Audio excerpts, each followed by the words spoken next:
I see I misspelled management, so that's a good way to inspire some confidence in the presentation. But I always tell people I'm not the world's greatest secretary, but hopefully you'll find this content valuable to you. My goal today is to talk about risk management and try to give you a framework, a four-part kind of framework to be thinking about risk management, understanding that you're all small business owners and you have a million things on your mind. So hopefully when you leave today, you'll have some priorities. Maybe you'll have thought about a few things that may be holes in your risk management plan that you hadn't thought through, that you can address. And again, to echo what Dick said, there are 80 very, very experienced counselors just in the Boston chapter and thousands throughout the country.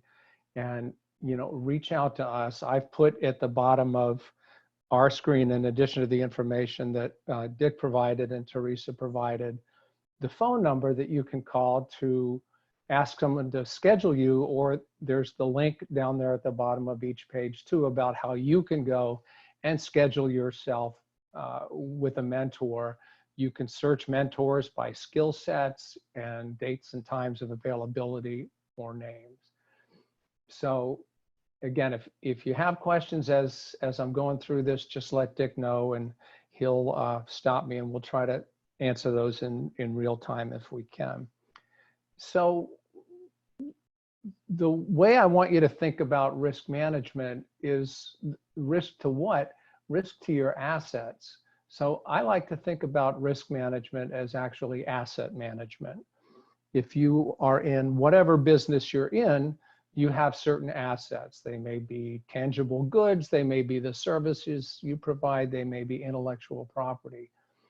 But those are the things that we want to protect from risk. And this is the four-part kind of strategy I want you to think about. Is first, obviously, is risk prevention. Anything that you can avoid, you would like to avoid or prevent. And in terms of risk mitigation, there's insurance. We're going to talk a little bit about that, and Dick has expertise there too. There are your contract terms that you have both with anybody that provides services or goods to you, and the contracts that you have with your customers or clients. And then we'll talk a little bit about entity formation and the value of having an actual corporate entity between you and your potential liability. So what are your assets? There's obviously you, other people that are working for you as members or partners if they're making capital contributions, your money and your cash, your accounts receivable, your equipment, tools and vehicles. If you have a building or if you're leasing space, those are assets. They're rights that you have, your tools. If you're in the intellectual property field, if you're developing web design, developing source code, writing as a journalist or something, that's your intellectual property. If you're an inventor, that's intellectual property. If you have a trademark for your business, that's intellectual property. And then your employees are obviously an asset for you, your customers, and finally your reputation. So you may think of others that I didn't think of, but again, the idea here is for you to start by saying, well, what are the things that are my assets? Or asked another way, what are the things that allow me to successfully run my business and make money and make my customers happy? So what are some of the risks to these assets? Now, obviously, right now, we're seeing the really unanticipated risk of COVID-19 and the pandemic and the related governmental activity or private activity to either shut down or just very limit or even stop access to those of you that provide face-to-face services. And some of you I know are working to pivot. And again, SCORE, and if you have a mentor, they're standing by to help you, but SCORE has really pivoted ourselves in terms of how we are working with small businesses to think about retooling. I worked with a pair of clients just the other day who were personal trainers, which is obviously very, very hands-on and high touch, and they've developed and are successfully rolling out a different model to develop their training services to families and small groups of people that know each other. So obviously, if you have physical assets, in addition to what we just talked about, there's the standard things of fire, flood, weather. One that people often don't think about, and this is why I listed you or your employees as assets, is, and we've seen this with COVID too, is that if you or one of your key employees or somebody, a partner that you have or a fellow member of your entity die or become ill or incapacitated, that can be a crippling role on your ability to perform the business that you want to perform. Another one that we always try to deal with, and we'll talk about this a little more when we talk about entity formation, is sometimes the people who work together to start a business just stop getting along or their interests change. So what happens and how do we deal with a breakup of the management team or a breakdown of their ability to, excuse me, to work effectively together? Acts of God, which is obviously what some people are talking about in terms of the pandemic. It doesn't necessarily mean God has to do it, but it's something that's out of the control of any individual, either to foresee or to prevent. And so there's a lot of debate right now about contracts and insurance provisions that talk about what's called sometimes force majeure, to use the old French term, or acts of God, which are these things, and to what extent your contract might excuse you from performing if you can't deliver the goods or services, or your vendors might be excused from performing. We did an earlier seminar about commercial leases and how to negotiate a rent vacation, a lease vacation, or more favorable terms for you because of the pandemic. So you could, to Teresa's point, you can probably find that one online. So again, I'm going to give you an overview, then we're going to bore down a little bit into some of this. So if you're in the intellectual property field or you have personal property, theft is always a concern. If you have a patent or you're negotiating with a company to sell them an idea of yours, how do you protect that?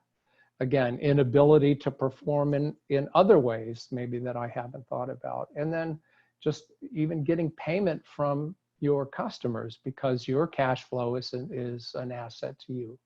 So again, we want to start creating a map in our minds, if not on paper, of, you know, what are these things? Do I have any current issues with any of these things that I need to step back and attend to differently a lot of times? And we'll talk about this a little more later, but I'll see a contract from someone and it has terms in it that are already creating risk that, if with a little attention, could be modified, the contract terms, to better protect you from some of these risks, including not payment or some other things. So again, what is risk management? I want you to think about it in terms of asset management. And what are my assets, and what are the things that are putting those assets at risk? And so then the question comes up, how do you think about risk? How do I think about it? And how do I kind of put it in the right priority or order? And I use this simple example. If somebody's stealing pens from your office, that's an asset and it's a risk, but it's not a huge risk. So you're not going to spend thousands of dollars on camera equipment or whatever. But if there's a risk that you have equipment that somebody might steal, if you have intellectual property that someone might take and try to use for their own purposes, either an employee. I actually, in my legal practice, just filed a complaint yesterday for a former employee who was paid to develop proprietary source code for a gaming company. And the employee ran off with the source code and won't give it back after everybody trying. So we're going to have to go after them more formally in court. So again, what are those assets? What is the impact on your business if some risk appears to undercut the value of that asset? And then what's the right strategy, prevention or mitigation, and what type of mitigation if prevention isn't possible or is too costly? What's the right kind of way to think about the pricing? And again, we've got some really smart and experienced folks at SCOR who can help you talk through that and decide, well, how do I put these risks in order, and how do I assign the right amount of my other assets to either protecting them or mitigating them? So one way to think about it, and when we talk about insurance, this is the way insurance companies think about this, is what's the likelihood that a given risk will affect a given asset? So again, if somebody's taking pens or legal pads from your office every once in a while, that's probably not going to sink the ship. But if you have a truck that you use to go out and install HVAC systems or what have you, and somebody steals that or crashes it and you can't get a replacement, people steal equipment or that equipment is destroyed in some way, how that's a bigger risk to your company. And once we think about that, we think about, well, what's the right strategy to prevent or mitigate? And again, because of COVID, I think, and just in general, we're seeing more and more as we work with sole proprietors and small 1 or 2 partner companies or 1 or 2 member companies, what happens to you if you're not able to perform and not able to do the things you do to make the company successful? So risk management entails costs, and some of those costs need to be, as you get a sense of what's the right amount of cost and the right way to spend your money on your risk prevention or impact mitigation, you need to be thinking about those as part of your costs of doing business. Are you paying to maintain your equipment and vehicles? Are you maintaining your premises appropriately? If you're in the IP space, are you registering your copyrights and trademarks and patenting your intellectual property?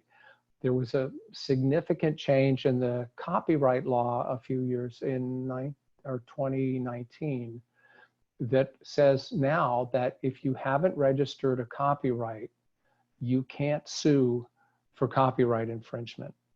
That didn't used to be the case, but the Supreme Court changed that. So my advice to clients is now changing to say, if you have copyrighted works that are critical, like if you have curricula that you use to deliver trainings, or you're a songwriter or something where you're creating work that is central to your business, you want to consider copywriting that. And we've done other seminars, and there are probably some online about the basics of that. So another thing we see in small businesses, and I guess I included lawyers because I'm one, but if you are doing contracts and your contracts aren't fair to you, because that's a risk, you might think about the cost. And lawyers, unfortunately, are not cheap. To negotiate, take a look at your contracts both ways, with your vendors and with your clients, and if you have employees or workers, with them, to make sure that these are touching all the bases and they're fair. And a lot of people that are in startups or sole proprietor businesses, sole person businesses, find that a hard expense to cover. And similarly, accountants' fees or bookkeeper fees. And they're addressing 2 different issues, but lawyers have an area of expertise that can actually help you prevent risk and if risk does occur, to mitigate it by the terms of the contracts. And we'll talk about that a little bit later. The reason I should have mentioned here, but the reason we always want people to think about bookkeepers or accountants is that if you're spending a significant amount of your time doing your books and doing trying to get your customers to pay you and so on, the question is that the best use of your time? Can you pay somebody $20 an hour to do that so you can go out and do the work that you do and earn a higher hourly rate that you hope to earn for providing your goods and services? So again, that somebody has to do those books, or else there are risks that you can't complete your taxes, or you don't get your bills paid, or you don't get your bills collected. But again, we want to be thinking about what costs are best placed where to help you avoid wasting your time or not collecting the debts that are owed to you. And another one is insurance and deductibles. And I'll talk about this in more detail, but insurance is a pretty efficient way to mitigate the impact of risk. Insurance companies often have risk prevention programs to help you in your business, but at the minimum, we want to talk about risk mitigation. What happens if something happens that you don't have assets to do? That's what insurance is there for. And we'll talk about that and the retained risk, which is another way of talking about a deductible. So again, let's think about the likelihood of that risk, what the impact would be on your business if the risk occurs, and what you can do to either to prevent it or to mitigate it. So here are just some ideas without knowing what kind of businesses we're in, all of you that are on the call. But obviously, if you rely on equipment, tools, trucks, anything that you have, is the equipment being maintained, or are you deferring maintenance, hoping that something isn't going to fall apart? Well, that's kind of a predictable risk. And if you're building your pricing and your cash flow appropriately, you can build in costs for that ideally you can pass on to your customer, or at minimum make a better decision about what this business is going to return to you in terms of profits.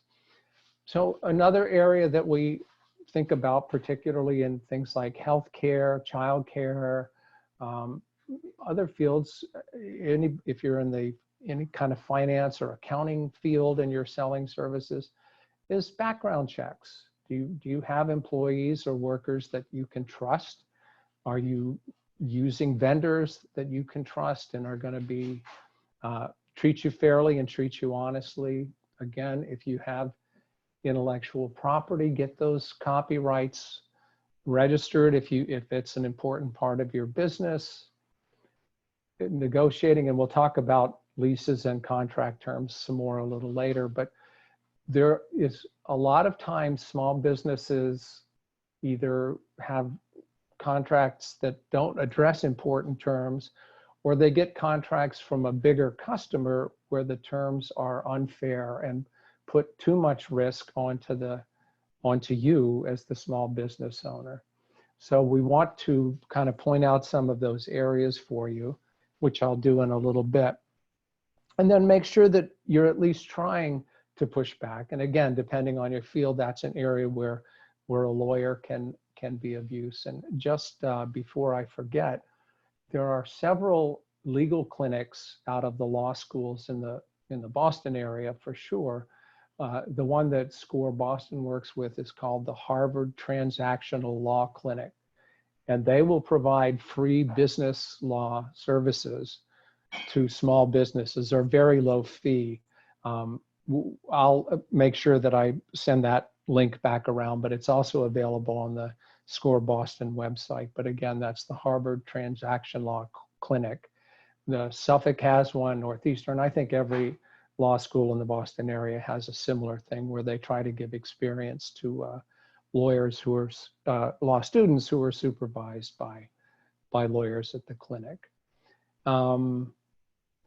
So people sometimes don't think about it, compliance with the applicable laws as risk prevention, but it is. It surprises me how often we will talk to somebody who is in business but isn't filing their quarterly estimated income taxes. Or in a case we had just not too long ago, we had a business, a multi-million-dollar, ran a couple of pretty popular pubs down on the South Shore.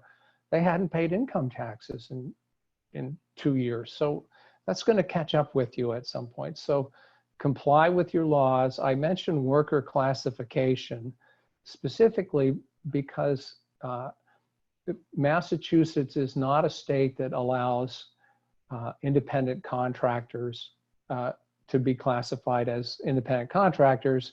They prefer that they be classified as employees. And if you just Google the term worker classification in Massachusetts, you'll go to the Mass Attorney General's website and you'll see the 3-part test that we use here in Massachusetts, which leans heavily towards people being classified as an employee, not a 1099. So I mentioned required licenses. It's not uncommon to see people in the trades whose licenses have lapsed or they're working under somebody else's license maybe. That poses a risk in a lot of ways, including the contract, but it's even if you have insurance, a lot of times your insurance would be voided if you hadn't maintained the required licenses that you have. So operating agreements and partner agreements go back to the issue of what happens if you and your partners or you and the other members of the entity can't get along anymore, have a different vision for the company. It happens pretty frequently, a lot of times under stress, like the stresses we're in now. So let's make sure we have those agreements in place if we have more than one partner. And again, these are all things to do to prevent risks from happening when things happen between the partners. So again, to the extent you can and work with SCORE volunteers to do this, get those costs of risk prevention into your costs when you're thinking about your pricing. So again, just to kind of repeat, I know, but I can't say this enough, classify your workers appropriately, pay your taxes for goodness sakes, tell your staff to obey speed limits, register your vehicles appropriately. The town we live in, just west of Boston here, Route 9 runs right through it. And they have a little local newspaper with a police log. And every week you read about somebody's landscaping company or a small trades contractor being stopped because they have, they do a license scan and they find the vehicles out of registration, and then the driver has maybe a license that isn't valid in the United States or is out of issue, or back to background checks. There can be warrants out for people. So just driving down the road creates a risk if you have vehicle registration issues or related. So take care of those things that you can take care of. Again, maintain your premises and equipment. Make sure your workers, however you've classified them, understand what it is you expect them to do, how you expect them to do it, and have a system in place to make sure that you can satisfy yourselves that they're doing things that way.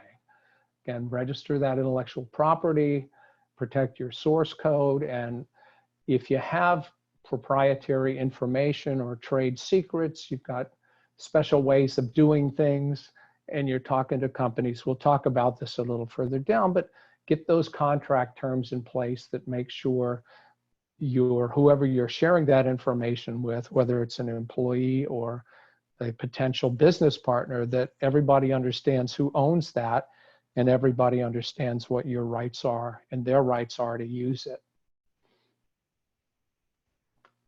So if there are no questions there, I'll move on to the next part here, which is risk mitigation. So for a couple of reasons, obviously some risks just can't be prevented. If a hurricane comes by, if we have a pandemic, if your customers go out of business, you know, people get sick, what have you, accidents happen that aren't your fault. These things happen, and you can't put enough money into risk prevention to avoid the impacts of those risks. So when these things happen, there are two basic ways that we want you to think about how to mitigate.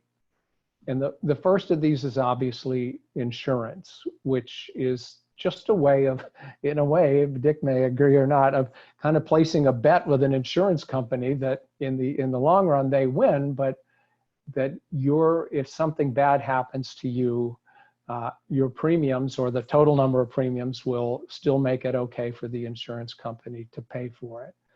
But what the point of it is that you can build in a predictable cost for risk mitigation, and you can understand the terms of risk mitigation and what it's going to protect you from and how much money it will provide to protect you from those things, as a way to give you some security and let you do your business planning. And I just mentioned this, that if any of you are golfers, for example, sometimes you'll be at a tournament and they'll say, you know, hit a hole in one and win a BMW, or Jordan's has the, you know, the free, everything's free if it rains on your wedding day or rains beyond a certain amount.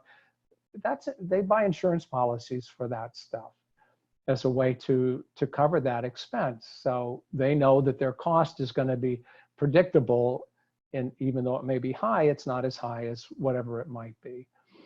So we'll talk about this a little more, but insurance has two costs. One is the cost of your premiums.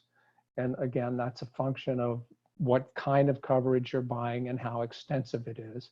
And the other is your deductible, which is the amount of monetary risk that you retain by saying, I will hold this money, I'll agree to pay this amount before the insurance company responds. So again, as you're thinking about your business, you need to say, well, and obviously, if you wanted to buy a policy down so that every dollar of risk was paid for by the insurance company is going to charge you a lot more for that. So you try to find a balance between what sort of assets you have on hand to handle your deductible in the case of one of these risks, and let your premium cover the rest of it with your insurer. So just to give you a little insight again, and it's the same way you should think about it, the insurance companies use these underwriters who ideally know your business and the risks related to it, and they determine a cost for you based on the size of your business, and that becomes your premium. And they often will offer you several options about, well, you can have this level of deductible, pardon me, or this level of coverage on your limits. And a good company that knows your business can be more efficient. We don't recommend companies one way or the other in terms of insurance. I'll tell you that I have seen some pretty good coverage from a company called Hiscox, HISCOX.com. They're an online company, but they seem to do a good job in a lot of spaces, professional service spaces, the trades too. Obviously, I haven't seen much in childcare, but they may be working there, and I just don't know about it. But what you'll get from them is, you know, a good underwriter will actually, in a way, tell you what they think the risks are for your business. And if you're working with a broker or an agent, they'll be able to help you navigate what's the right package at the right cost for you. So insurance coverage is, I think of it in really kind of two buckets: risk to your business and assets, things that might happen to you, and then your liability to third parties. So insurance that you may have, for example, automobile insurance. If you run into another car, even though we're no fault, those insurance companies sort that out. So liability that you may have to your customers, and maybe even to people that you're selling stuff for. Well, just some general thoughts here about liability. These terms, there's an online site called Investopedia, and that has good definitions of these kinds of terms. If you ever have any questions, sometimes reading an insurance binder can be difficult. It's hard to understand it. Again, it may be a little extra expense, but working through a broker or an agent can be useful, particularly early on, because they can help you understand these terms so that you understand what's in your risk mitigation insurance coverage. But generally, general liability insurance, it kind of used to be called general comprehensive liability insurance, provides you coverage in case your customers are injured, if they're on your premises, or their property is damaged if you're on site and you cause an injury, if you're installing, again, an HVAC system and something terrible happens and the wiring goes and you burn the house down, then that's what insurance, unfortunately, is for. If you've got vehicles, if your vehicle damages another vehicle or injures someone, that's commercial auto insurance typically.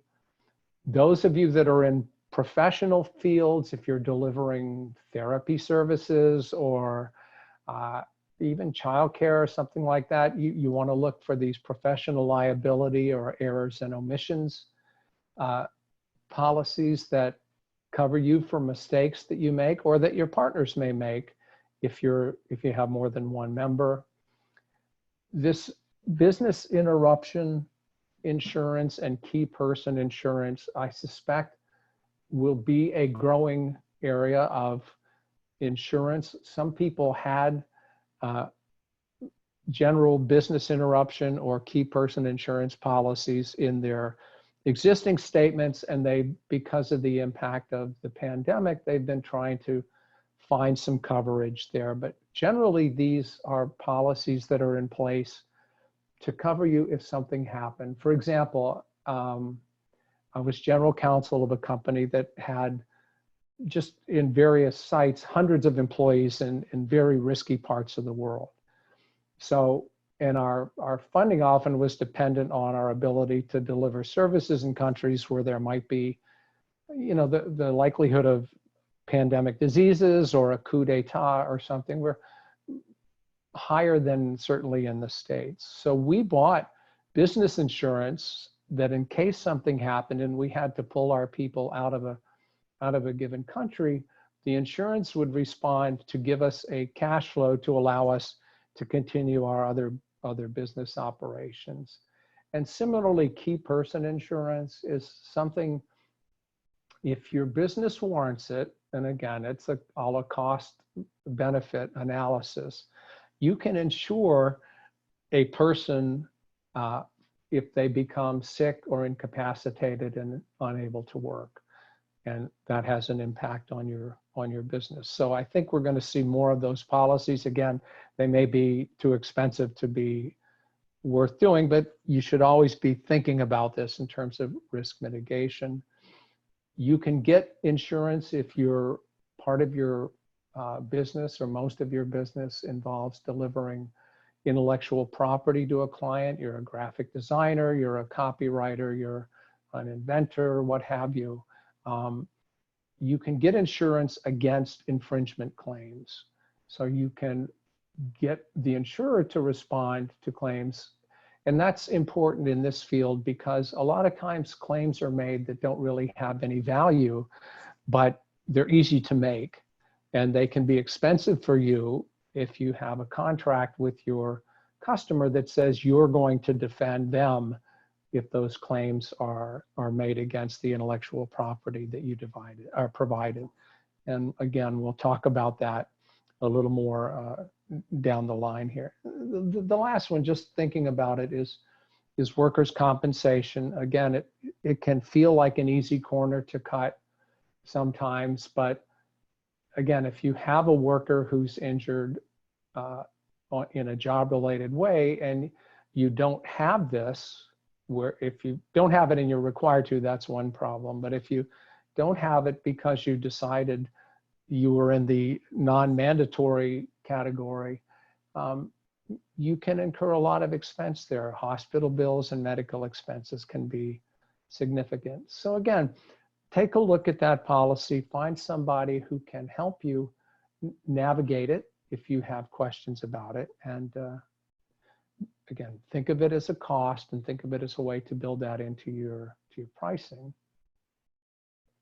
So the third leg of our little chair, I guess it's not a stool, is using your contract rights to make clear to everybody that you deal with, people who supply goods or services to you, subcontractors, people who sell you things that you install, like if you buy or obtain heating systems or plumbing or electrical supplies from somebody, whatever it might be. If you have subcontractors, and your rights and obligations with your customers, whether they're an individual or a company, your contracts are your opportunity to make clear who has what risk, why they're taking that risk on, and what the limits of that risk are. And obviously we want to focus on that from your perspective.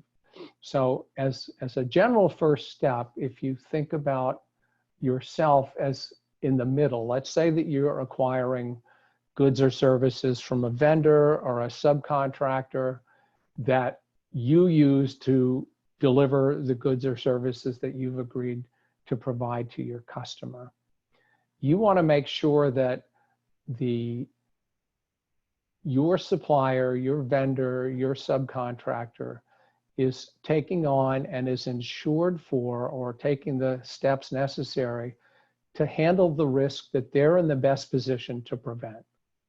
So if you're bringing a carpenter in to do some framing work that you're going to stand behind because you're the general on the house, you want to make sure that that carpentry outfit stands behind their work because they're the people who are putting up the framing or doing the carpentry. And by the same token, you don't want to extend your promises of liability to your ultimate customer for that particular piece of the work beyond the liability that your provider is giving to you. So think about it in terms of all of those contracts. Again, so we'll back up a little. So if you think about where you're getting your goods or services, if you're getting them that you're passing on, who's in the best position to prevent or mitigate a risk for something that they give to you?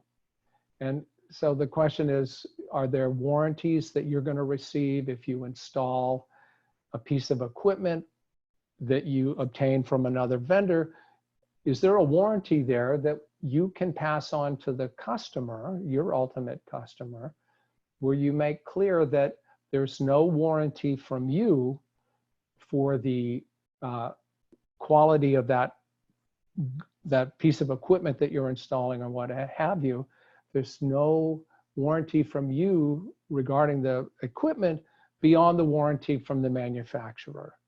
So if you're in a kind of business where you're doing that, obviously you want to make sure that they understand what the warranty is. And we just ended up outfitting a place for our daughter, and the company that did a lot of the plumbing work actually did the warranty applications for us, but they made it clear that that was the extent of any promise with regard to the stuff that they put in.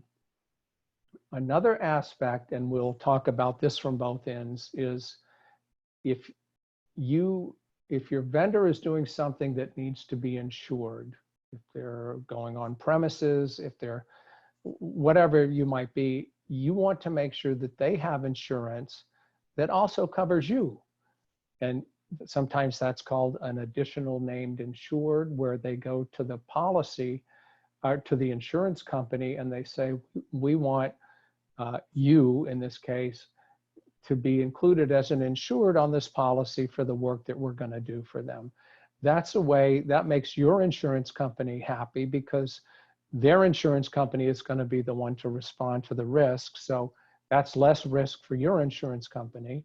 And then you have the ability to not worry about that piece of the risk when you deliver the good or service to your client.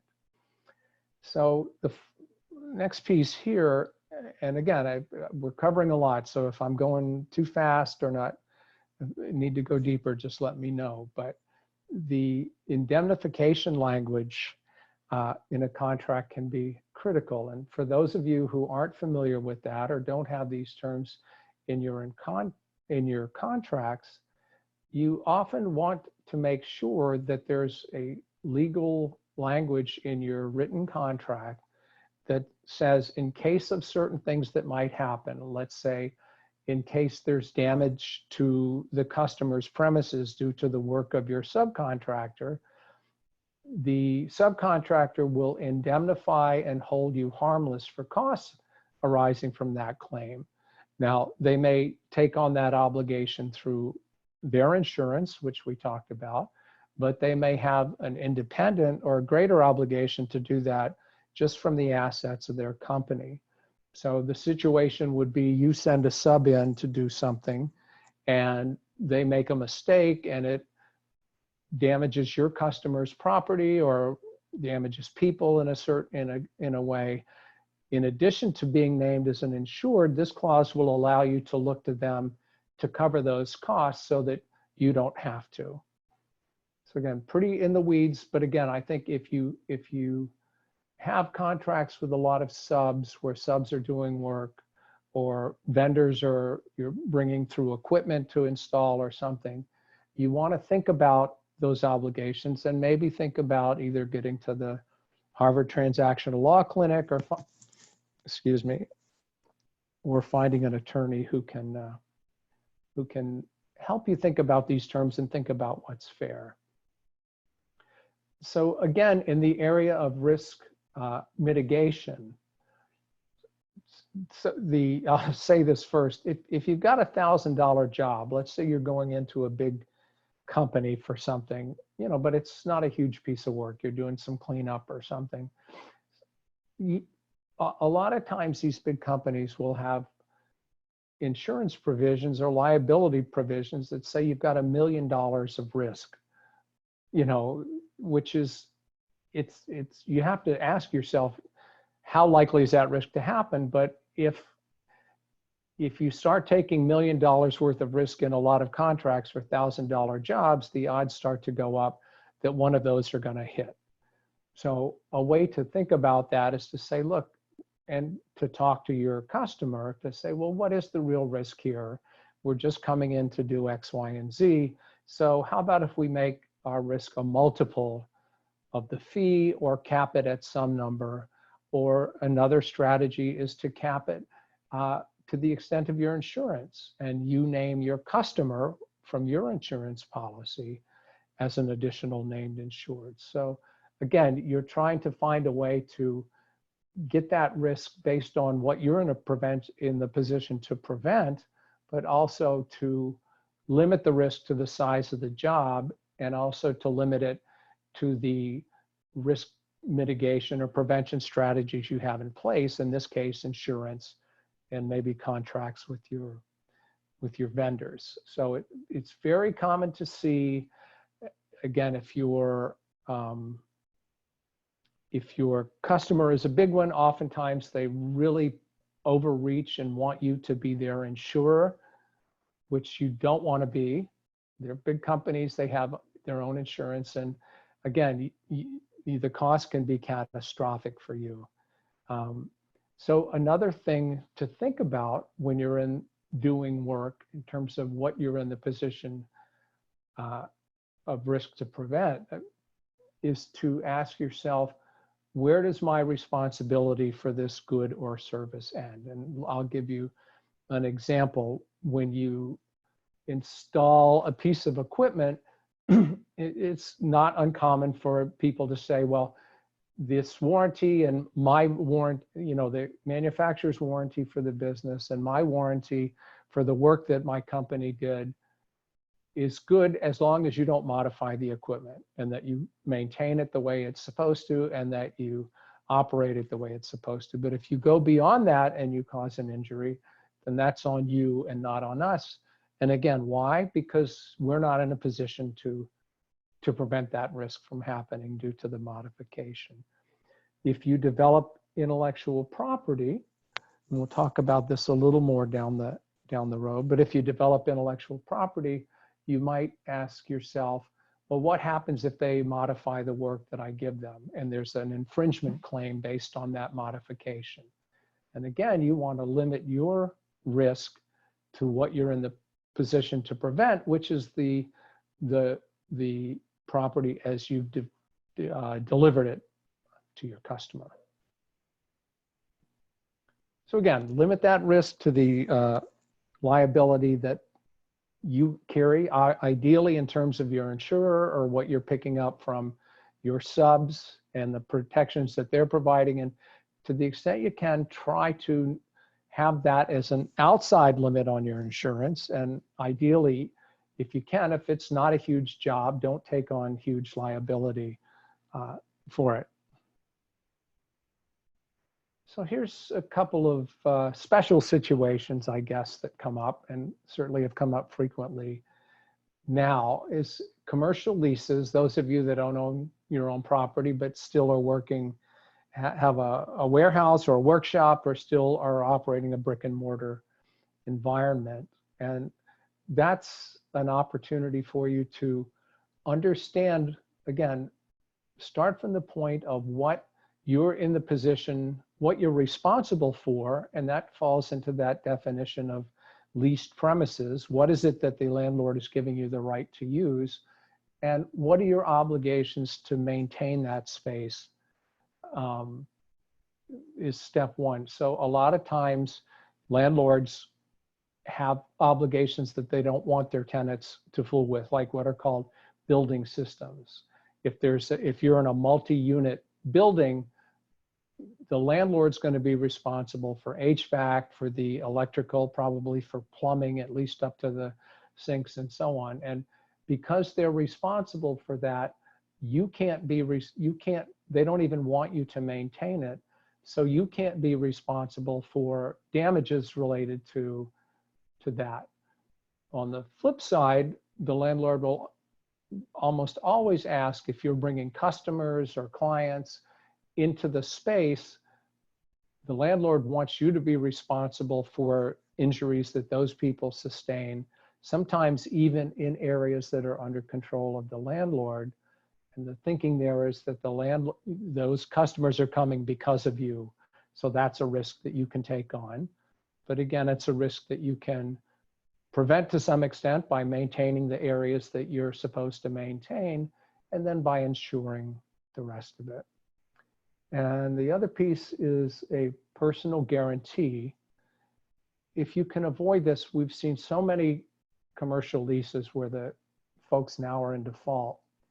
And we'll talk about entity formation, which is the fourth leg of our program in a few minutes or a little bit. But if you have a personal guarantee on your commercial lease or a commercial equipment lease, they can go past the assets of the business to your personal assets. So anytime you can avoid that, do. Here's another special case we talked about a little bit here, but if you generate intellectual property for your clients, one thing you often see, particularly if the client is bigger than you, is they want you to make broad promises that the work doesn't infringe on the rights of a third party, whether it's a copyright or patented work. So first, you want to just make sure as you can be, that you're not infringing, at least that you, to the extent you can find out that you're not infringing on somebody's rights. It's kind of easier in the copyright space. The patent world now, if you're licensing a patent or something that's patentable, it's a messy field. So those of you that might be inventors, there are people called, and firms called patent trolls, who make their living when they see patent filings or so on, making legal claims that your patent infringes on my patent. And just to tell you parenthetically, a patent doesn't really give you the right to commercialize your product. It just says that you kind of own this. But if you ever want, we have people who can tell you in more detail about the extent and the limits of patent protection. But if you ever are dealing with someone, you want what's called a freedom to operate from your patent attorney, which is a letter that they would issue you to assure you that your patent won't infringe on anybody else's patent. So again, because you can't possibly know, when you get a clause, an indemnification clause or a warranty clause here, you want to say that, I see I have another typo, but that the work does not, to the best of your knowledge, infringe. So you've made a diligent search, but you're not going to promise them that of the 2 million US issued patents, you're not infringing on anybody's there. So again, we're going to try to limit that risk to things that are in your ability to prevent. And I think this is close to the last one on this area. If you're dealing with things that have likelihood of product liability, if you're doing food, supplements, cosmetics, again, I don't know why I focused on HVAC systems, but they carry risk associated with them. But to the extent you're doing something where the product itself may have some inherent danger in it, there was a big raw milk trend a little while back, which different people think about differently. But if you have something where there's product liability, make sure that your contracts are dealing with things appropriately, and make sure that you're getting product liability insurance, which again is available. You'll just talk to your insurance company, and they'll talk to the underwriters, and they'll stick a number on that for risk associated with claims related to some inherent danger or knowable danger in the product that you're providing.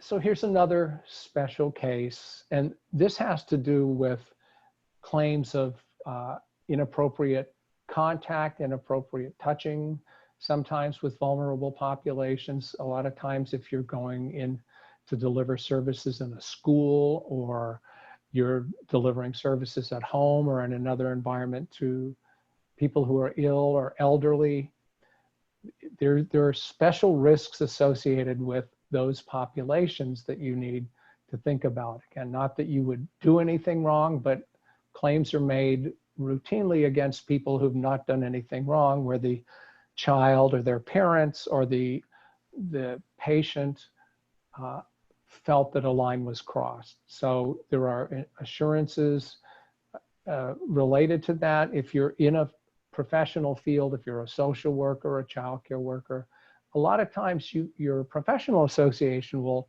have affiliations with insurance companies that understand the real unique risks for you in that area, and will give you a good quote on insurance that will help there. And again, you want to make clear in terms of prevention that you're doing all you can for you and your workers to educate people about appropriate treatment with these at-risk populations.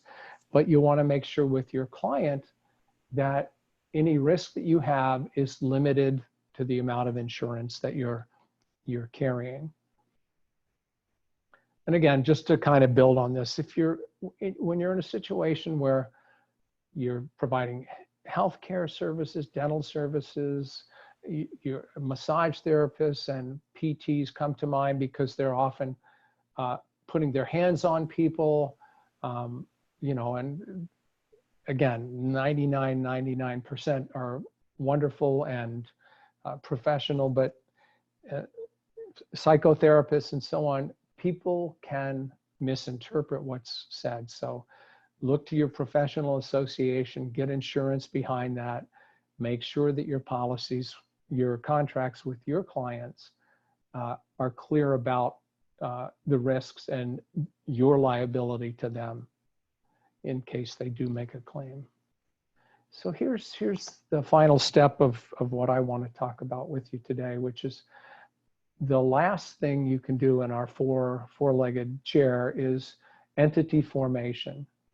Now, a lot of you that we talk to out there are sole proprietors, and you don't have any business entity to protect you. And I'll tell you right now that having a DBA is not a business entity, and it offers you no legal protection. So it's good to have for other reasons, but the point of getting a business entity, whether it's a limited liability company, an S corporation, a C corporation, a B corporation, or a nonprofit, which has separate kind of rules associated with it, is that at least to start, the law says that the company is going to be liable for any claims against work done under the umbrella of the company.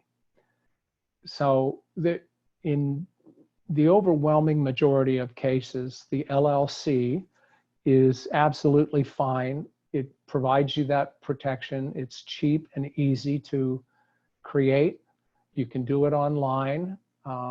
There's some good step-by-steps out there. You can certainly pay a company like Nolo or LegalZoom to do it, but you can do it yourself just as easily. And for just the fee and the annual fee, you at least get to start with the idea that your company only and not your personal assets will be liable for any claims made against the company. So again, it's a cost to explore in the context of your risk.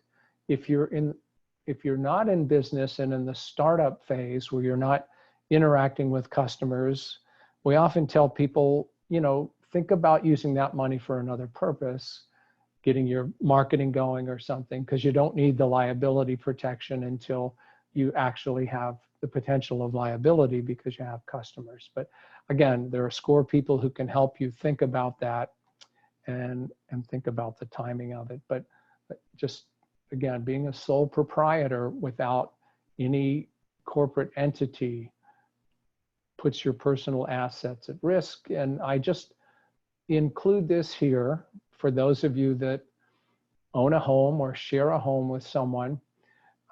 There are protections for this asset if you have personal liability from a business claim. And some of it is statutory, but there are things you can do if you haven't done it to get additional protection, which is pretty significant. And because people's homes are typically their number one asset, this is a way to protect that asset for you. So that's all that I have. I hope you found this useful. If you do have questions, we can do them now. Well, I have one question, Ms. Dick. Sure, Dick. So if I'm a business owner and I want to be prepared if something happens to me, I get sick, in these days, or something happens, I want to be able to protect that my business will be able to keep going. What kind of steps do I take as far as having an agreement with somebody else to take over the business, or what are my options to protect myself in that case? Yep, great question. So you could look to something like business interruption or key person insurance, which can either provide cash for somebody who's not available. It's kind of like a life or sickness insurance policy, but would pay the business for that. You certainly could have contracts in place. If you have an operating agreement or a partnership agreement, because you've got more than one partner or member, there are provisions in those agreements that talk about what happens if a member is incapacitated, either through death or illness. So those are the places that I would start. Great. Another question about recommendations or recommendations for sources of product liability insurance. You mentioned Hiscox. Do you have any other ideas in that area? Not off the top of my head. What I would tell people in general is to, if you're working in a particular space, if you're unionized, obviously there may be, but if you're working as an electrician or something like that, a lot of times there are professional associations that have affiliations with insurance companies. So that's a place I would look. There are associations of people who make their own home-baked goods that sell. So I've never been proved wrong on this, but if you just scan the internet for companies that are in your particular field to see if there's an American or National Association of XYZ, every time that I've done that, I've found an organization that collects people with those interests. So if somebody has a particular question about a particular product, my email is on the slide, and feel free to send me your question and I'll try to help you respond to that specifically. Great, thank you. I don't see any other questions at this time. Okay. Thank you very much for the presentation. Good. It's obvious that an attorney and an insurance broker are important people in as we keep our businesses going. So if you have questions on how to approach any of these people, please contact SCORE and come meet with us and we'll help you through it. Great. And thanks again.